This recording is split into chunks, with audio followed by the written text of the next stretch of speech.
Hello मेरे प्यारे बच्चों, स्वागत है आप सभी का आपके अपने प्यारे से यूट्यूब चैनल स्पाइस स्टडी के एक बेहतरीन प्लेटफॉर्म पर। सो माय डियर स्टूडेंट, आज हम क्लास 12th का जो फिजिक्स 2024 में एग्ज़ाम होने वाले हैं उसका ऑब्जेक्टिव लाए हैं। अर्थात पूरी बुक के जितने भी महत्वपूर्ण क्वेश्चन आंसर हैं उन सबको कवर कराएंगे। मैंने ज़्यादातर ये देखा है बच्चों को इन्हीं चीज़ में प्रॉब्लम आ रही है, सर हमें ये जो ऑब्जेक्टिव है सबसे ज़्यादा प्रॉब्लम करते हैं।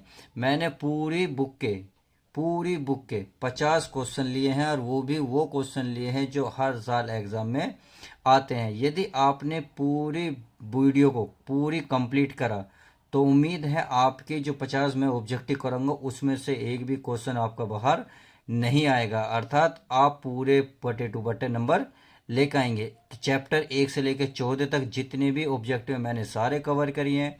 तो इस वीडियो को मेरे प्यारे बच्चों जो 2024 में एग्ज़ाम देने वाले हैं पूरा कंप्लीट करें, एक एक क्वेश्चन को समझने की कोशिश करें।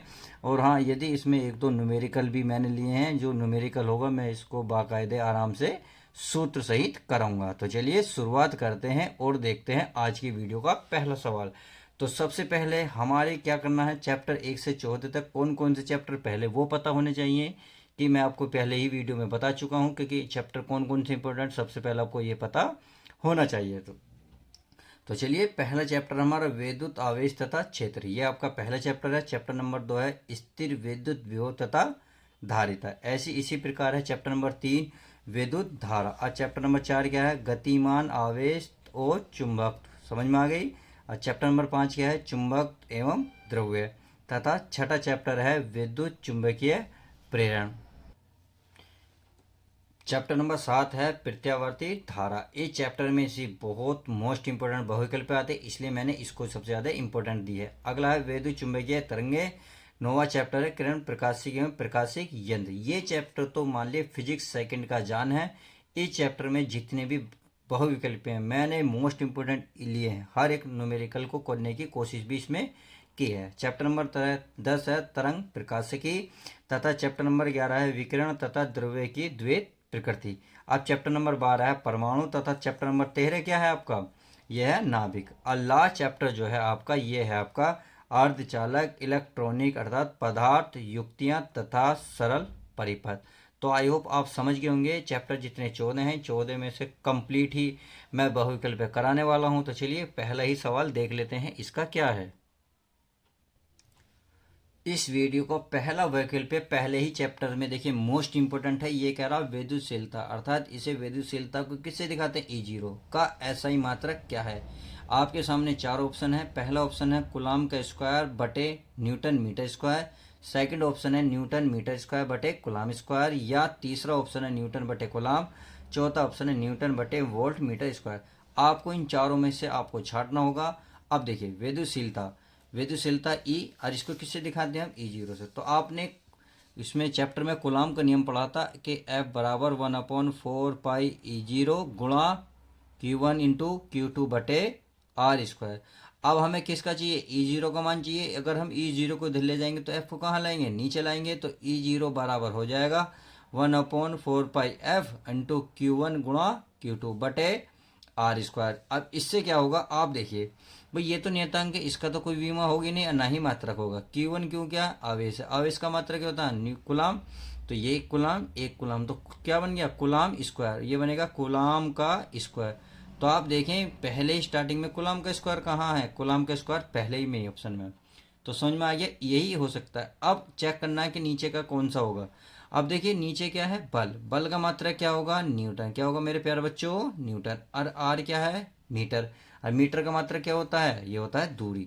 तो अर्थात मीटर का स्क्वायर, अर्थात दूरी का मात्रक हो गया मीटर। तो आई होप आप समझ गए होंगे कि इसका जो पहला ऑप्शन क्या होगा, पहला ही ऑप्शन होगा कुलाम का स्क्वायर बटे न्यूटन मीटर स्क्वायर। तो आई होप आप समझ गए होंगे कि कितना आसान है पहला ही ऑप्शन। तो चलिए सेकंड देख लेते हैं। सेकंड है हमारा, ये कह रहा है विद्युत क्षेत्र की तीव्रता का मात्रक क्या है। इंपॉर्टेंट है, तो ये सबसे ज़्यादा एग्जाम में आता भी है, हर साल आने की संभावना भी रहती है। तो इसमें पहला ही ऑप्शन है कुलाम बटे न्यूटन। दूसरा है जूल बटे न्यूटन। तीसरा ऑप्शन है न्यूटन बटे कूलम और न्यूटन बटे मीटर। बताइए इसमें कौन सा है। तो आप कहेंगे सर इसमें, जैसे आप चारों ने पढ़े तो आप कहेंगे सर इसमें तीसरा है। जी हाँ, आपने बिल्कुल सही बोला, इसमें तीसरा ऑप्शन है। अब वो कैसे है मैं आपको बता देता हूँ। देखिए कैसे पता चला आपको, मैं बता रहा हूँ, क्योंकि ये होता है, देखिए किसी कह रहा है विद्युत क्षेत्र की तीव्रता को, विद्युत क्षेत्र की तीव्रता को दिखाते हैं हम दोस्तों ई से। ई बराबर क्या होता है, ये होता है एफ बटे क्यू जीरो। तो एफ क्या है आपका बल, बल का मात्रक क्या होता है न्यूटन, क्या होता है मेरे प्यारे बच्चों न्यूटन। और क्यू क्या है परीक्षण आवेश, अर्थात इसका मात्रक क्या है कूलाम। तो क्या हो गया न्यूटन बटे कूलाम। तो कौन सा ऑप्शन हुआ, ऑप्शन नंबर ए इसमें सही हुआ। तो न्यूटन बटे कूलाम इसका आंसर। अब तीसरा पढ़ लेते हैं। तीसरा है विद्युत फ्लक्स का मात्रक क्या है, विद्युत फ्लक्स का मात्रक। तो देखिए पहला ऑप्शन है न्यूटन बटे कूलाम, सेकंड ऑप्शन है वोल्ट बटे मीटर, और तीसरा है वोल्ट बटे मीटर। ये वोल्ट मीटर है, ये वोल्ट बटे मीटर है। देखिए इसके स्थान पर गुणा का निशान भी आ सकता है पेपर में, तो घबराए नहीं, ऐसे भी लगता है और आपको गुणा भी लग सकती है। और चौथा ऑप्शन है न्यूटन मीटर बटे कूलाम। तो इसमें सही ऑप्शन क्या होगा, सही ऑप्शन होगा आपका सेकंड, क्या होगा वोल्ट बटे मीटर। तो आई होप आप समझ गए होंगे कि कितना इंपॉर्टेंट है। तो चलिए अब नेक्स्ट देख लेते हैं।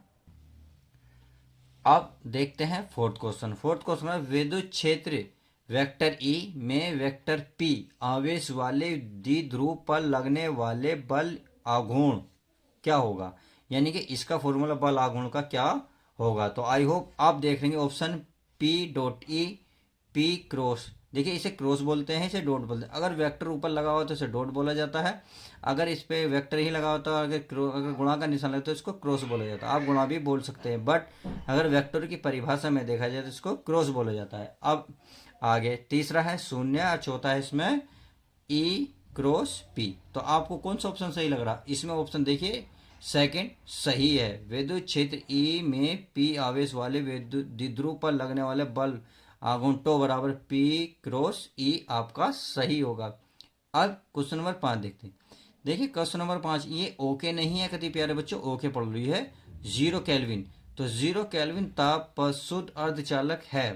तो इन चारों में से कौन सा है, पहला है चालक, सेकंड ऑप्शन है प्रतिरोध, तीसरा है शक्ति स्रोत, चौथा है विद्युत प्रतिरोध। तो इनमें ऑप्शन कौन सा सही होगा, इसमें ऑप्शन जो होगा विद्युत प्रतिरोध सही होगा, अर्थात 0 केल्विन ताप पर शुद्ध चालक प्रतिरोध होता है। तो आई होप समझ गए होंगे कितना इंपॉर्टेंट है। अब नेक्स्ट सवाल देखते हैं। नेक्स्ट सवाल क्या कहता है, ये कह रहा है विद्युत विभव का मात्रक है, विद्युत विभव का मात्रक है। तो कौन सा है भाई, जूल बटे कूलाम, सेकंड ऑप्शन, सेकंड का ऑप्शन क्या है जूल बटे कूलाम, ये जूल बटे कूलाम और ये है जूल गुणा कूलाम। अगला है कूलाम बटे जूल, अगला न्यूटन मीटर। तो इसमें छठे में कौन सा सही है, छठे में है आपका, देखिए छठे का अगर विद्युत विभव को देखा जाए तो किस चीज से दिखाए शो कराते हैं, आपको पता है विद्युत विभव को V से शो कराते हैं, किससे मेरे प्यारे बच्चों V से। और V बराबर क्या होता है W बटे Q। तो W क्या होगा जूल, क्योंकि ये कार्य है, कार्य का मात्रक जूल, और बटे आवेश, आवेश का मात्रक कूलाम। तो आपने देखा जूल बटे कूलाम जोन से ऑप्शन में होगा वो उसका सही आंसर होगा। तो आपने देखा पहले ही ऑप्शन है जूल बटे कूलाम और यही इसका आंसर हो जाएगा। तो आई होप समझ गए होंगे। अब देखिए सातवां देख लेते हैं क्या कह रहा है।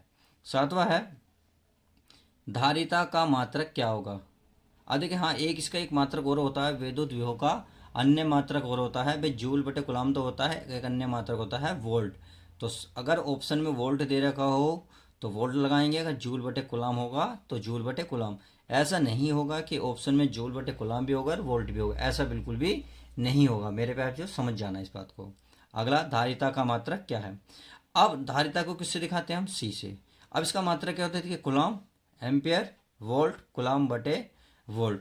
अब इसमें धारिता धारिता का सूत्र आपको पता होना चाहिए, उससे क्या होगा आसानी से निकल जाएगा।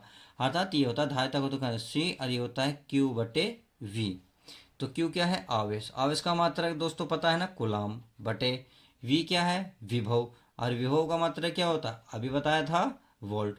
तो क्या होगा कूलाम बटे वोल्ट। अगर इसमें है कूलाम बटे वोल्ट, देखो कौन सा ऑप्शन है, ऑप्शन नंबर 4 इसका सही है। अगला क्वेश्चन, क्वेश्चन नंबर 8 है वायु में रखे दो धनावेशों के मध्य पराविद्युत पदार्थ रख देने पर इनके बीच प्रतिकर्षण बल का मान क्या होगा। पहला ऑप्शन है घट जाएगा, बढ़ जाएगा, दूसरा घट जाएगा, तीसरा ऑप्शन वही रहेगा, चौथा ऑप्शन है शून्य। अब देखिए ये कैसे होगा भाई, ये कह रहा है दो धनावेश हैं, दो धनावेश का मतलब दो चार्ज प्लस हैं, अब उसके बीच में एक इन्होंने क्या रखा, पराविद्युत पदार्थ रख दिया। अब एक बात बताइए, पराविद्युत पदार्थ दो क्या है भाई समान धनावेश है, तो इनके बीच क्या होगा, आवेश क्या घटेगा बढ़ेगा जी, घटेगा। तो क्वेश्चन नंबर कौन सा हो जाएगा, सेकंड ऑप्शन इसका सही हो जाएगा, अर्थात घट जाएगा, क्योंकि ये भी पॉजिटिव है, ये भी पॉजिटिव है, तो इन दोनों के बीच क्या लगेगा, प्रतिकर्षण का बल लगेगा, जिससे क्या होगा, ये घट जाएगा। तो ऑप्शन नंबर 8 में क्वेश्चन नंबर 8 का सेकंड ऑप्शन सही होगा। अब देख लेते हैं सेकंड, ये न्यूमेरिकल है, देखिए न्यूमेरिकल मैं कराऊंगा, मैंने बोला मैं बिल्कुल भी डरना नहीं है न्यूमेरिकल से। अब इसमें कहते हैं 100 माइक्रोफैरड धारिता वाले संधारित्र को 10 वोल्ट तक आवेशित करने पर उसमें संचित ऊर्जा होगी। क्वेश्चन दोबारा पढ़ें, 100 माइक्रोफैरड धारिता, तो धारिता को किससे कहते हैं, सी से, वाले संधारित्र को 10 वोल्ट तक आवेश, तो 10 वोल्ट है तो किससे दिखाएंगे, वी से, ये हमारी सी से, ये वी से, करने पर उसमें संचित ऊर्जा अर्थात यू बराबर ऊर्जा। तो आपको मैं करा देता हूं इसको, बहुत आसान है, डरने वाली बात नहीं है। देखिए कैसे भाई, इसमें दिया है, इसमें सी बराबर दिया है 100 माइक्रोफैरड, माइक्रोफैरड को किस में बदलोगे मेरे प्यारे बच्चों, 100 माइक्रोफैरड को फैरड में बोलो तो 10 की घात माइनस के 6 फैरड हो जाएगी। अब ये तो होगी सी, वी बराबर कितना दे रखा, वी बराबर दे रखा उसने 10 वोल्ट। अब उसने पूछा है कि संचित ऊर्जा अर्थात यू बराबर, तो इसका बताइए इन तीनों में क्या संबंध होता है, कौन सा फॉर्मूला, 1/2 सी वी स्क्वायर। तो बस अब आपका काम आसान हो गया, तो वैल्यू रख लेते हैं 1/2 सी। सी का मान कितना है, ये गुणा ये है दोस्तों, सी का मान 100 गुणा 10 की घात माइनस 6 गुणा वी, वी का मान कितना है 10, 10 रखेंगे और घात 2 है तो 2 का मतलब इसको 2 बार लिखेंगे।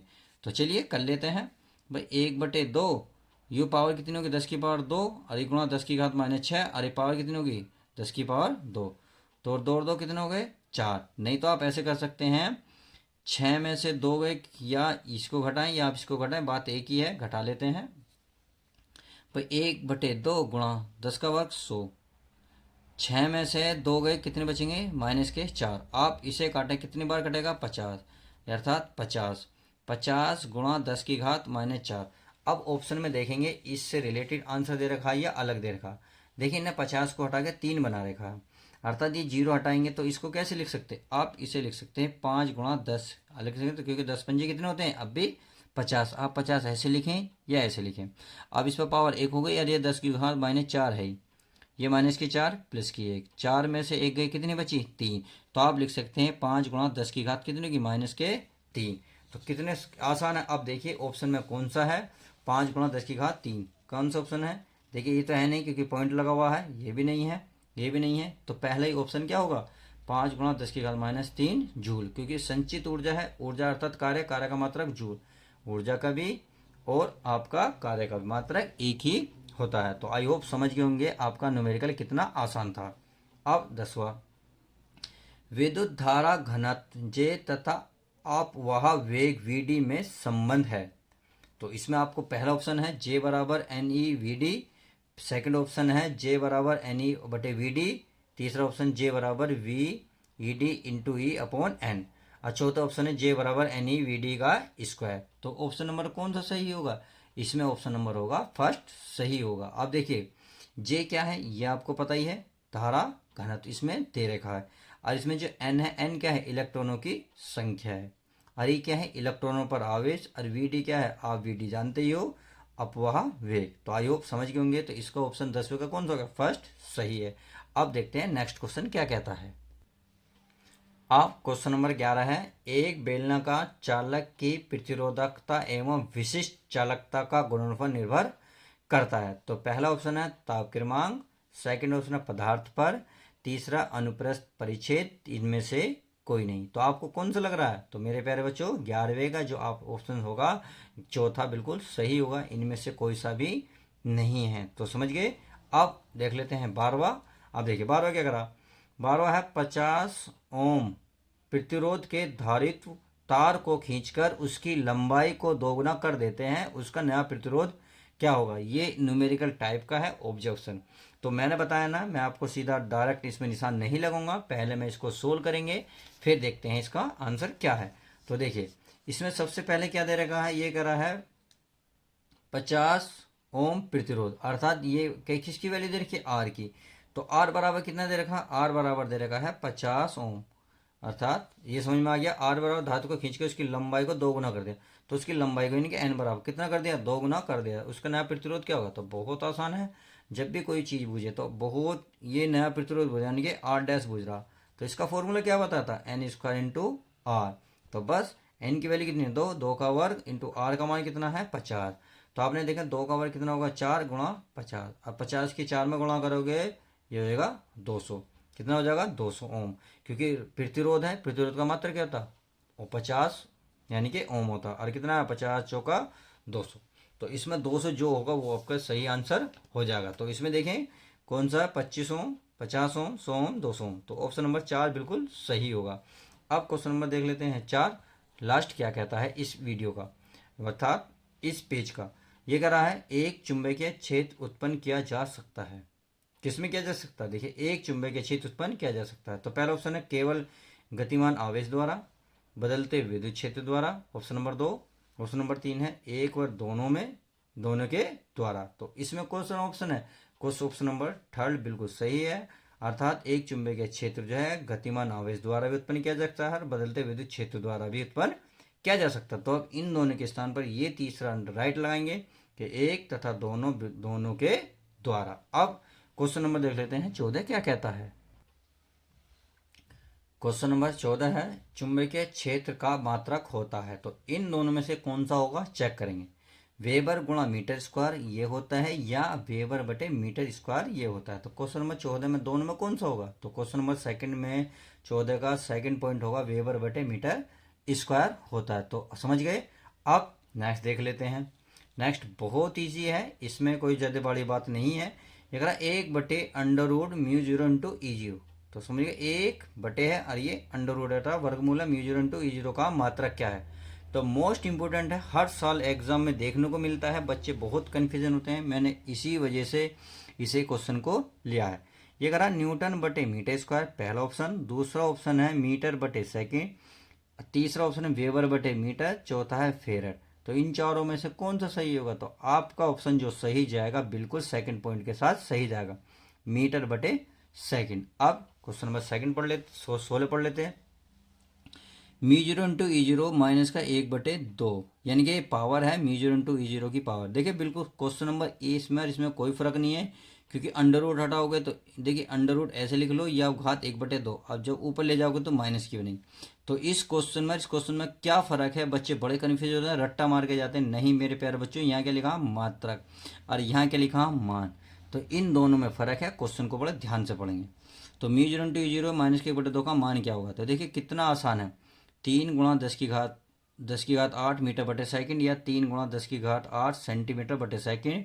तीसरा ऑप्शन है 3 × 10⁹ सेंटीमीटर बटे सेकंड, और चौथा ऑप्शन है 3 × 10⁸ किलोमीटर प्रति सेकंड। तो इसमें क्वेश्चन ऑप्शन कौन सा ऑप्शन सही होगा, तो पहला ऑप्शन इसका बिल्कुल सही होगा, 3 × 10⁸ मीटर बटे सेकंड, μ0 × E0 माइनस 1/2 का मान पहला ऑप्शन होता है। तो चलिए देख लेते हैं नेक्स्ट क्वेश्चन।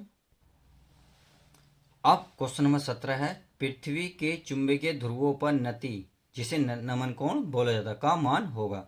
तो पहला ऑप्शन 45 डिग्री, तीसरा 30 डिग्री, 0 डिग्री या 90 डिग्री। तो इनमें से कौन सा सही होगा आप बता सकते हैं, बहुत आसान क्वेश्चन है। तो इसका चौथा जो ऑप्शन होगा 90 डिग्री, ये बिल्कुल सही होगा। तो पृथ्वी के चुंबकीय ध्रुव पर नतीय नमन का कोण कितना मान होता है, 90 डिग्री होता है। यहाँ समकोण भी लिख सकता है, तो इस बात का प्लीज ध्यान रखना, क्योंकि 90 डिग्री कोण को समकोण भी बोला जाता है। अब क्वेश्चन नंबर 18 है, ये बोला चुंबकीय यामोत्तर तथा से चुंबकीय यामोत्तर तथा भौगोलिक यामोत्तर के बीच के कोण को क्या कहते हैं। तो ये क्वेश्चन कई बार रिपीट हुआ है एग्जाम में, तो इस प्लीज ध्यान रखें, इसका आंसर होगा। तो इसका पढ़ लेते ऑप्शन, नति कोण, दिक्पात कोण, ध्रुवण कोण या क्रांतिक कोण। तो इसमें कौन सा कोण होगा, बहुत आसान क्वेश्चन है, ऑप्शन इसका दिक्पात कोण होगा। तो कितना आसान है, देखिए दिक्पात अगर परिभाषा आएगी दिक्पात कोण क्या होता है, तो आपको करना कुछ नहीं है, बस ये लिख देना चुंबकीय यामोत्तर तथा भौगोलिक यामोत्तरों के बीच के कोण को ही दिक्पात कोण बोला जाता है। क्वेश्चन नंबर 19 ये कह रहा है चुंबकीय आघूर्ण का मात्रक क्या होता है। तो बहुत इजी क्वेश्चन है, इसे तो आप देखते ही बता दोगे। देखिए ये है पहला न्यूटन बटे एम्पियर मीटर, सेकंड ऑप्शन इसका एम्पियर मीटर स्क्वायर, या तीसरा ऑप्शन है वेबर बटे मीटर स्क्वायर, या चौथा है हेनरी। आप इसमें से बताएं इसमें ऑप्शन क्या होगा। तो आपकी मर्जी, बता सकते हैं कौन सा। देखिए नहीं तो मैं बता रहा हूं। देखिए चुंबकीय आघूर्ण का मात्रक अर्थात आपको पता है m बराबर क्या होता है, m बराबर होता है I इंटू ए। तो a क्या है आपकी धारा, धारा का मात्रक क्या होता है एम्पियर, a क्या है क्षेत्रफल अर्थात एम्पियर, क्षेत्रफल का मात्रक होता है मीटर स्क्वायर। तो एम्पियर मीटर स्क्वायर जो ऑप्शन में होगा वही आपका आंसर हो जाएगा। तो पहले सेकंड ऑप्शन देख रहे होंगे कि एम्पियर मीटर स्क्वायर होता है, तो यही आपका उसका ऑप्शन बिल्कुल सही है। आप क्वेश्चन नंबर देख लेते हैं कौन सा 20वां। ये करा लेंज का नियम किसके संरक्षण नियम के अनुरूप उत्पन्न होता है। तो मोस्ट इंपोर्टेंट है लेंज का नियम भी। तो चलिए इसमें देख लेते हैं। पहला ऑप्शन है आवेश, दूसरा ऑप्शन है संवेग, तीसरा ऑप्शन है ऊर्जा, चौथा है द्रव्यमान। तो इन चारों में से आपको कौन सा सही लग रहा बताइए। तो मैं बता देता हूं आपको, ऑप्शन नंबर जो तीसरा है बिल्कुल सही है कि लेंज का नियम ऊर्जा संरक्षण नियम के अनुरूप उत्पन्न होता है। तो आई होप समझ गए होंगे आप। Question number next, question number next है 21वां, हेनरी बटे मीटर मात्रक है। तो इन चारों ऑप्शन में किसका है, पहला ऑप्शन है चुंबकशीलता का, वेदुशीलता का, अगला ऑप्शन है चुंबकशीलता का, तीसरा है परावैद्युतांक का, तथा चौथा है स्वयं प्रेरकत्व का। तो 21वां का कौन सा सही है, क्वेश्चन नंबर सेकंड चुंबकशीलता, अर्थात चुंबकशीलता का जो मात्रक होगा हेनरी बटे मीटर होता है। अब क्वेश्चन नंबर देखते हैं 22 क्या कहता है। तो 22वां है L बटे आर की विमा होगी, जहां L क्या है प्रेरक तथा R क्या है प्रतिरोध। तो इसमें से ऑप्शन देख लेते हैं। पहला ऑप्शन है m की पावर 0 L की पावर 0 t की घात -2, दूसरा ऑप्शन है m की पावर 0 L t, तीसरा ऑप्शन है m की पावर 0 L की पावर 0 इंटू टी, तथा चौथा ऑप्शन है m L t की -2। तो आपको 22वें में कौन सा ऑप्शन सही लग रहा है। देखिए ऑप्शन नंबर थर्ड बिल्कुल सही है, अर्थात m की पावर 0 L की पावर 0 इंटू टी, L बटे R की विमा होगी, जहां L क्या है प्रेरक तथा R क्या है प्रतिरोध। समझ गए। अब क्वेश्चन नंबर देखते हैं 23 हमारा क्या कहता है। 23वां है प्रेरकत्व का मात्रक क्या है, अर्थात अभी बताया था प्रेरक क्या है L, L का मात्रक क्या होगा आप यहाँ से भी निकाल सकते हैं, नहीं तो इसमें ऑप्शन में चेक करें। ओम सेकंड ऑप्शन है ओम बटे सेकंड, तीसरा है सेकंड बटे ओम, फोर्थ है 1 बटे ओम सेकंड। तो 23वें का जो आपका ऑप्शन है कौन सा होगा ओम सेकंड। तो यही आपका पहला आंसर हो जाएगा। अब क्वेश्चन नंबर 24 ये कहना अनुनाद की स्थिति में एल सी परिपथ की आवृत्ति है। तो इन चारों ऑप्शन में कौन सा है बिल्कुल चेक कर लेते हैं। 2 पाई रूट में है एल सी, सेकेंड ऑप्शन है 1 बटे 2 पाई इंटू में है एल सी रूट में है ये भी, और थर्ड है 1 बटे 2 पाई रूट में है एल बटे एल सी, तथा चौथा है 2 पाई अंडर रूट में एल यानी कि 1 बटे एल सी। तो आपको 24वें का कौन सा सही लग रहा है, बिल्कुल सही लग रहा है आपको तीसरा। बिल्कुल जी हाँ, आपकी बिल्कुल नज़रें सही हैं, अर्थात आपको ये पता है तो इसका मतलब आपकी तैयारी बिल्कुल सही दिशा में जा रही है। और आप जैसे जैसे मेरे साथ ऑप्शन ढूंढते जा रहे हैं तो यकीन मानिएगा आपके जो ऑब्जेक्टिव क्वेश्चन है 5 से 6 नंबर तक के, ये एक भी छूटेगा नहीं। तो चलिए क्वेश्चन नंबर 25 देख लेते हैं। 25 क्या कहता है। 25वां है विद्युत चुंबकीय तरंगों की प्रकृति होती है। विद्युत चुंबकीय तरंगों की प्रकृति होती है, तो कैसी होती है, अनुप्रस्थ और अनुदैर्ध्य या उपर्युक्त नहीं, यानी कि उपर्युक्त मतलब जो तीनों दिए हैं इनमें से कोई सी भी नहीं। तो आपको इनमें से कौन सी लग रही है, तो पहली इसमें जो है अनुप्रस्थ, यही विद्युत चुंबकीय तरंगों की प्रकृति होती है, अर्थात अनुप्रस्थ जो होंगी विद्युत चुंबकीय तरंगों की प्रकृति को शो कराएंगी। तो समझ में आ गई। अब ऑप्शन नंबर क्या है 26 वो क्वेश्चन देख लेते हैं। ये क्या करा है चेक कर लेते हैं। ये करा निम्न में से कौन विद्युत चुंबकीय तरंगे नहीं है, नहीं कह रहा है, ध्यान रखना इस क्वेश्चन को। तो इनमें से कौन, गामा किरणें, एक्स किरणें, अवरक्त किरणें, या आपकी कौन सी बीटा किरणें। तो इसमें 26वें जो क्वेश्चन है इसमें कौन सा सही होगा, नहीं कह रहा, तो इसलिए बीटा जो किरणें होंगी ये बिल्कुल भी नहीं होती। इसमें कौन कौन सी होती हैं, एक्स किरणें होती हैं, गामा किरणें होती हैं, अवरक्त किरणें होती हैं, बस बीटा किरणें विद्युत चुंबकीय तरंगे नहीं होती। अब क्वेश्चन नंबर 27। क्वेश्चन नंबर 27 है, सबसे अधिक आवर्ती की तरंग है। तो क्वेश्चन मोस्ट इंपोर्टेंट है। देखिए, पहला ऑप्शन है परामैग्निक किरणें, दूसरा ऑप्शन है गामा किरणें, तीसरा दृश्य प्रकाश किरणें, चौथा है रेडियो तरंगे। तो इन क्वेश्चन चारों ऑप्शन में से आपको कौन सा सही लग रहा है, बताइए जल्दी से, बताइए। जी हाँ, आपने बिल्कुल सही पहचाना है। Question number option number 2 gamma किरणें बिल्कुल सबसे अधिक आवर्ती तरंगे होती है। गामा किरणों की जो आवर्ती होती है वो सबसे ज़्यादा होती है। अब अगला देख लेते हैं, यह है 28वां। 28वां है, जब कोई तरंग किसी माध्यम में प्रवेश करती है तो परिवर्तन नहीं होता। नंबर 1 ऑप्शन आपके सामने है, तरंग की आवर्ती में, सेकंड तरंग दैर्ध्य का, तरंग के वेग का, या तरंग के आयाम का। तो 28वें में आपको कौन सा सही लग रहा है? आपको जो बिल्कुल सही पहचाना, क्योंकि आपकी तैयारी बहुत अच्छे से चल रही है, ये वाला जो ऑप्शन है आपका तरंग की आवर्ती का, तो ये बिल्कुल करेक्ट आंसर है। समझ गए? अब अगला देख लेते हैं, कौन सा? 29वां बहुत प्यारा सवाल है, बहुत अच्छा सवाल है। इसमें बोला है 29वें में, अपवर्तन की घटना में निम्न में से कौन सी राशि अपरिवर्तित रहती है? तो क्वेश्चन बहुत ही अच्छा है, इस क्वेश्चन को ध्यान से दोबारा पढ़िए। अपवर्तन की घटना में निम्न में से कौन सी राशि अपरिवर्तित मतलब नो चेंज, कोई भी चेंज नहीं होती अपवर्तन की घटना में। तो ऑप्शन पढ़ लेते हैं ताकि ऑप्शन पढ़ के हमारा थोड़ा सा क्लियर हो जाए। प्रकाश की चाल, प्रकाश की तीव्रता, प्रकाश की तरंग दैर्ध्य, या प्रकाश की आवर्ती। तो ऑप्शन नंबर 29 में कौन सा सही है? आपको कौन सा सही लग रहा? आप जी हाँ, बिल्कुल सही पहचाना। क्वेश्चन नंबर 4 बिल्कुल सही होगा कि अपवर्तन की घटना में प्रकाश की जो आवर्ती है वो अपरिवर्तित रहती है, अर्थात ये चीज बिल्कुल नहीं बदलती। बदलती क्या है? प्रकाश की चाल, तरंग दैर्ध्य तथा प्रकाश की तीव्रता। तो क्वेश्चन समझ में आया? अब चलिए 29वां देख लेते हैं। 30वां क्वेश्चन है, उत्तल लेंस की फोकस दूरी अधिकतम है। तो आपका ऑप्शन है पीले रंग नीले प्रकाश के लिए, हरे प्रकाश के लिए, तीसरा ऑप्शन पीले प्रकाश के लिए, तथा चौथा ऑप्शन है लाल प्रकाश के लिए। तो 30 में जो क्वेश्चन है, बताइए कौन सा सही होगा? बिल्कुल सही।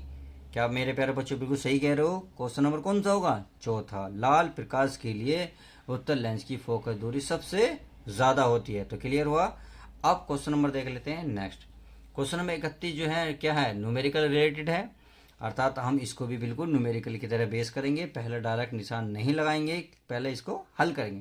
तो क्वेश्चन पढ़ लेते हैं। वायु में प्रकाश की चाल 3 × 10⁸ मीटर प्रति सेकंड है। 1.5 अपवर्तनांक वाले कांच में प्रकाश की चाल क्या होगी? बहुत इजी क्वेश्चन है, तो पहले इसको सोल्व कर लेते हैं, उसके बाद इसको हल करना शुरू करेंगे। तो पहले देखिए क्या दिया है, प्रकाश की चाल अर्थात c बराबर दिया है, c बराबर 3 × 10⁸ सही है। आप यह आगे दिया 1.5 अपवर्तनांक, अर्थात n की वैल्यू दी है 1.5 अपवर्तनांक। कांच में प्रकाश की चाल पूछ रहा, तो चूंकि हम सबको पता है v बराबर क्या होता है? c/n। लो हो गया काम, इतना सा सवाल था, बच्चे देख के डर रहे थे। मेरे प्यारे बच्चों कुछ भी नहीं है। देखिए यह 3 × 10⁸ n का मान कितना? 1.5। आप देखेंगे पॉइंट हटाएंगे तो ऊपर 0 पहुंचेगी, या 1.5 दूनी कितना होता है? 3, या 15 दूनी कितना हो जाएंगे? 30। तो ये बचा 2 × 10⁸। अब जिस ऑप्शन में ये चीज़ लिख रही होगी वही आपका आंसर हो जाएगा। तो आपने देखा सेकंड ऑप्शन में यही मान लिखा हुआ है कि 2 × 10⁸ मीटर प्रति सेकंड। यही मात्रक क्या लिख रहा है? मीटर प्रति सेकंड, तो मीटर प्रति सेकंड इसका मात्रक होगा। तो क्वेश्चन नंबर कौन सा हुआ? 31 का सेकंड आंसर सही हुआ। समझ में आ गया? अब चलिए आगे देख लेते हैं। क्वेश्चन नंबर 32 क्या करा? ये करा, प्रिज्म से गुजरने पर निम्नलिखित में से किस रंग के प्रकाश का विचलन अधिकतम होगा? क्वेश्चन समझ में आया? प्रिज्म से गुजरने पर निम्नलिखित में से किस रंग के प्रकाश का विचलन अधिकतम होगा? पहला ऑप्शन है लाल रंग का, दूसरा बैंगनी रंग का, तीसरा नीले रंग का, चौथा है हरे रंग का। तो आपको कौन सा ऑप्शन सही लग रहा है? आपको ऑप्शन बिल्कुल सही जा रहा है, बैंगनी रंग का, और यही इसका सही आंसर होगा। तो चलिए क्वेश्चन नंबर 33 देखते हैं। क्वेश्चन नंबर आपका 33, नेत्र लेंस की प्रकृति होती है। तो क्वेश्चन मोस्ट इंपोर्टेंट है। अब देखिए, पहला अभिसारी, दूसरा अपसारी, तीसरा ऑप्शन है अभिसारी तथा अपसारी, अर्थात दोनों या इनमें से कोई सा नहीं। 33वां जल्दी बताइए, इसका आंसर सही क्या होगा? आपने बिल्कुल सही नहीं पहचाना। इसका आंसर है पहला, अतः अभिसारी बिल्कुल सही आंसर है। तो आई होप आप समझ गए होंगे कि इसका आंसर क्या है। तो चलिए अगला क्वेश्चन पढ़ लेते हैं, क्वेश्चन नंबर 34। ये कह रहा है सामान्य नेत्र के लिए स्पष्ट दृष्टि की न्यूनतम दूरी। ये तो छोटे छोटे बच्चे अर्थात जो बिल्कुल आप नहाना भी नहीं जानते ना, वो भी कर देंगे, क्योंकि हम इसको हाई स्कूल 9 से पढ़ते आ रहे हैं कि सामान्य नेत्र के लिए स्पष्ट दृष्टि की न्यूनतम दूरी कितनी होती है। कितनी होती है मेरे प्यारे बच्चों? पहचानिए। पहला अनंत, दूसरा 25 सेंटीमीटर, तीसरा 50 सेंटीमीटर, 25 सेंटीमीटर और 75 सेंटीमीटर। तो आपको ऑप्शन कौन सा होगा 34 का? बिल्कुल सही 33, यानी कि तीसरा 25 सेंटीमीटर होगा। अब अगला देख लेते हैं, तीसरा क्या कहलाता, पढ़ लेते हैं। ये कह रहा है 35वां क्वेश्चन, एक प्रकाश किरण वायु से जल में प्रवेश करती है, निम्नलिखित में से कौन सा अपरिवर्तित रहेगा? भाई क्वेश्चन ध्यान से पढ़िए। एक प्रकाश किरण है जो वायु से किस में प्रवेश करी है? जल में, यानी कि वायु से जल में जा रही है तो प्रवेश करिए। तो निम्न में से कौन सा अपरिवर्तित रहेगा? पहला वेग, तीसरा आयाम, चौथा तरंग दे रही है, और चौथा इसका आवर्ती। वेग, आयाम, तरंग दे रही है, आवर्ती। तो इसमें आपको कौन सा बिल्कुल सही लग रहा है? बिल्कुल सही। वेग भी चेंज होगा, आयाम भी चेंज होगा, तरंग दे रही है, बट इसमें जो इसकी फ्रीक्वेंसी होगी, जो आवर्ती होगी, वो बिल्कुल भी चेंज नहीं होगी। तो इसका जो आंसर होगा बिल्कुल क्वेश्चन नंबर 35 का चौथा बिल्कुल सही होगा। तो अब क्वेश्चन नंबर देखते हैं नेक्स्ट क्या कहता है। 36वां क्वेश्चन देखते हैं, जब एक वर्णीय प्रकाश निर्वात से किसी पारदर्शी माध्यम में प्रवेश करता है तो प्रकाश का कौन सा अभिलक्षण अपरिवर्तित रहता है? बिल्कुल क्वेश्चन पिछले की तरह है। अब क्वेश्चन को पढ़िए, तीव्रता, चाल, आवर्ती, तरंग दैर्घ्य। तो आपको क्वेश्चन ऑप्शन लग रहा है बिल्कुल वही जिसमें आया था, आवर्ती, अर्थात इसका भी आवर्ती बिल्कुल सही आंसर होगा। अब क्वेश्चन नंबर 37, जल की सतह पर तेल की पतली परत बिछी हुई है, सूर्य के प्रकाश में इस सतह पर सुंदर रंग दिखाई देने का कारण है। तो कितना आसान क्वेश्चन है, देखिए क्वेश्चन के पहले ऑप्शन पढ़िए, फिर आपको आसान आंसर याद आ जाएगा। प्रकाश का वर्ण विक्षेपण, प्रकाश का ध्रुवण, प्रकाश का व्यतिकरण, प्रकाश का विवर्तन। तो 37 का जो चार ऑप्शन है आपको कौन सा सही लग रहा, बताइए बताइए जी। इसका बिल्कुल सही आंसर होगा प्रकाश का व्यतिकरण, अर्थात प्रकाश के व्यतिकरण के कारण ही सूर्य के जो प्रकाश में क्या आती है, चमक आती है, सुंदर दिखाई देने का कारण है प्रकाश के व्यतिकरण के कारण ही। अब ऑप्शन नंबर कौन सा, क्वेश्चन नंबर 38, और इसमें पढ़ते हैं, निम्न में से किस रंग के प्रकाश का वेग जल में सबसे अधिक है? समझ में आया? निम्न में से किस रंग के प्रकाश का वेग जल में सबसे अधिक है, अर्थात लाल रंग, पीला रंग, हरा रंग या बैंगनी। तो 38 में इसका कौन सा ऑप्शन सही है? लाल रंग बिल्कुल सही होगा।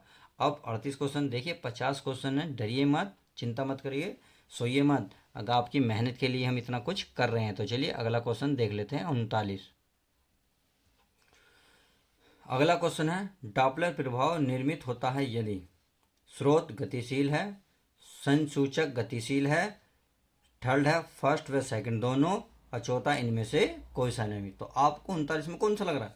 ऑप्शन नंबर बिल्कुल तीसरा बिल्कुल सही है, एक व दोनों, अर्थात स्रोत गतिशील है और संसूचक गतिशील है। तो डॉपलर प्रभाव तभी निर्मित होगा जब स्रोत गतिशील हो तथा संसूचक भी क्या हो, गतिशील। अब क्वेश्चन नंबर 40 है, बस 10 क्वेश्चन हो रहे हैं मेरे प्यारे बच्चों, जागिए, हिम्मत दिखाइए, तैयारी आपके लिए है। अब इसमें कह रहा किसी गतिशील कण से संबंध डी ब्रोगली तरंग की तरंग दैर्घ्य नहीं निर्भर करती है। क्वेश्चन इंपॉर्टेंट है, क्वेश्चन की लैंग्वेज समझिए।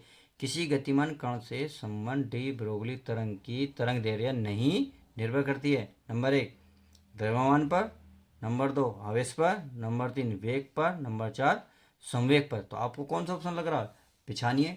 तो 40 का सही आंसर जो होगा आवेश पर। तो यही है जो डी ब्रोगली तरंग दैर्घ्य नहीं निर्भर करती है, अर्थात द्रव्यमान पे भी करती है, वेग पे भी और संवेग पे भी, बट आवेश पर बिल्कुल भी नहीं करती। अब क्वेश्चन नंबर कौन सा 41 देख लेते हैं।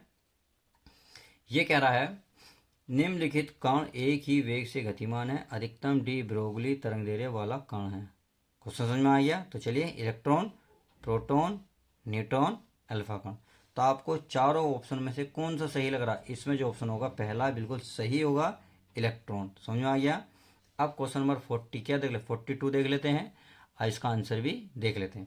ये करा किसी क्वेश्चन 42, यदि किसी कण का संवेग 2 गुना कर दिया जाए तो डी ब्रोगली तरंग दैर्घ्य होंगी अपरिवर्तित, 4 गुना, 2 गुना, आधी। तो आपको कौन सा ऑप्शन सही लग रहा है इसमें बताइए।